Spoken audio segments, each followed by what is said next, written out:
What is benefit fraud?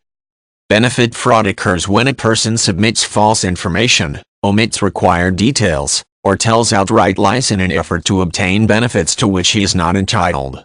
A person may commit this type of fraud, for example, when he lies to obtain welfare or unemployment benefits or to receive disability income. Failing to report changes in household size or income or falsifying the details of one's living situation may be considered benefit fraud as well. Additionally, a person may be guilty of benefit fraud if he falsely claims he is disabled or unable to work. There are many ways in which a person may commit benefit fraud. Often, a person commits this type of fraud by lying or omitting details about his household. A person may commit fraud, for instance, by saying he has dependents that do not exist in order to obtain a benefit to which he is not entitled.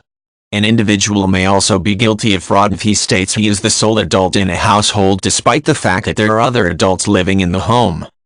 Sometimes a person commits benefit fraud by lying or omitting details about his income. For example, a person may state that he is not working in order to obtain welfare or unemployment benefits. He may also commit benefit fraud if he works but understates the amount of income he receives.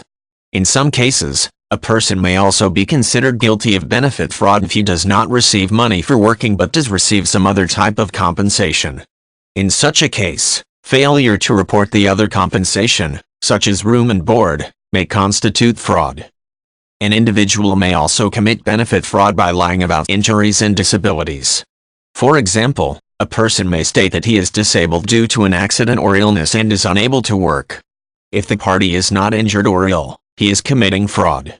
Interestingly, the party may also be guilty of fraud if he is ill or injured. For instance, he may be guilty if he is injured, but his injury is not severe enough to render him disabled or prevent him from working.